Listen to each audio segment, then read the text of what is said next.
All right, joining us now is one of the few who questioned Dr. Fauci's expertise and motives. As early as we did, Kentucky Senator Rand Paul. Senator, you are now calling for the firing of Anthony Fauci. What can you do in the Senate to get more answers than the ones that we have from these emails, which are still redacted? Well, I think we've had a sea change of opinion. Everybody left of center was saying this was a conspiracy. No way could it have happened in the Wuhan lab.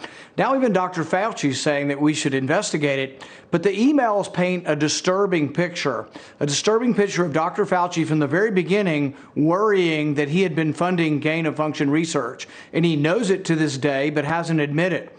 We have to get Democrat counterparts that will actually use the committee hearings to investigate this.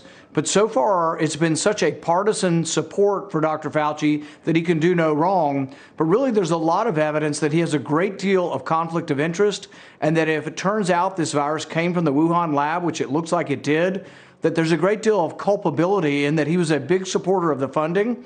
But he also was a big supporter to this day of saying we can trust the Chinese on this. We can trust the Chinese scientists. And I think that's quite naive and really should preclude him from the position that he's in.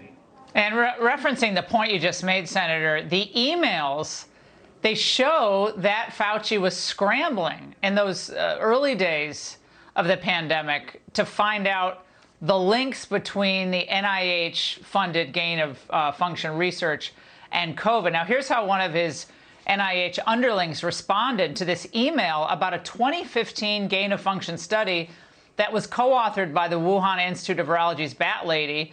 And he said, the paper you sent me says the experiments were performed before the gain-of-function pause, but have since been reviewed and approved by NIH. Not sure what this means, since Emily is sure that no coronavirus work has gone through the P3 framework. Explain that, Senator. Well, why is that so significant? Here's, Laura, what makes it worse. 2 weeks ago in committee hearing, he said they did not fund any gain-of-function research. I quoted that specific paper. Right. So the very paper that he puts in the email, he says, oh my goodness, we need to read this paper because looks like we are actually funding gain-of-function research, which is where we juice up these viruses, take them from animals and infect them into humans. He's admitting that to his underling. He's worried about this in February of last year. But only 2 weeks ago, he tells me, oh, it wasn't gain-of-function research. But in his email, in the subject line, he says gain-of-function research. He was admitting it to his private underlings 7, 8, 9 months ago. I mean, could there be criminal culpability here, given the repeated failures of Dr. Fauci, who is basically in charge of much of our messaging on this and advice on this? Could there be criminal culpability here, a fraud or ongoing collaboration with the Chinese when he was making excuses for them? At the very least, there's moral culpability. In the research done by the bat scientist in Wuhan, she gives him credit. She lists the exact NIH grant with a 10-numeral disclaimer or ID number listing the money and thanking the NIH for the money. It's clearly gain of function. There are several scientists who are in this field, cellular biologists. They all say that taking a SARS virus and adding an S protein to it to make it infect human cells, that is the very definition of gain of function. It's very dangerous. We shouldn't be doing it here or there. But Dr. Fauci has denied it to this day. But the private emails show that he was acknowledging that it was gain of function. Nobody was questioning it. The scientific community needs to look at this because he hides behind this veil of the lab coat that nobody can question him. Yeah, but well, I believe, and by looking at the evidence, that it absolutely was gain of function research, and he was funding it. And to this day, he's still saying he would do it again because he trusts the Chinese scientists. Yeah. Well, one of those emails obtained by BuzzFeed, Senator, was from Peter Daszak of the EcoHealth Alliance. So he was the one pushing this and doing this research. And that was funded by NIH in Wuhan. So he wrote to Fauci on April 18, 2020, I just wanted to say a personal thank you for publicly standing up and stating that the scientific evidence supports a natural origin for COVID-19, not a lab release from the Wuhan. It's unbelievable. Yeah. But here's the thing, Laura. Peter Daszak is not a disinterested party. He's not just looking for the truth. He was the funder of the research in Wuhan. So he has a self-interest in not revealing this, because if it turns out the virus came from the lab, that's my point too. This is a big deal. So any investigation going forward, it can't include Tony Fauci, can't include Peter Daszak, because they were the ones who funded the lab. They have a conflict of interest with coming to the truth. We want to ask one more question, which is about the timing of the lift of the moratorium on this type of research, Senator.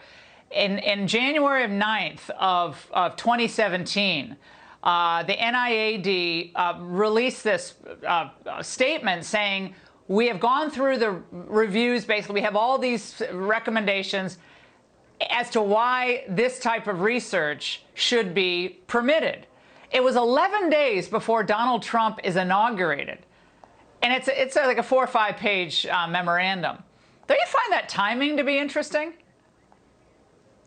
Absolutely. So the NIH realized that gain of function was dangerous. They ban it for 3 years. And then right before Donald Trump becomes president, they allow it again. They start granting exemptions, all approved by Dr. Fauci. The committee's secret. They won't let you know everybody on the committee, but you know Dr. Fauci knows who's on the committee and reviews this stuff. But then they also allowed some of the research in Wuhan not to go before the committee. And when they were asked, why was this not reviewed by this committee on safety? They said, well, it wasn't gain of function research. So they basically defined it out of the purview of the committee that was supposed to be assessing safety and preventing, dangerous experiments from going on. So yeah, there's something rotten in Denmark, and somebody needs to get to the bottom of this, but it can't include Tony Fauci investigating himself. It's got to be an independent bipartisan commission. Senator, do you have any faith that a bipartisan commission, given the lies that have been put out there, 500,000 dead, and people are just looking the other way?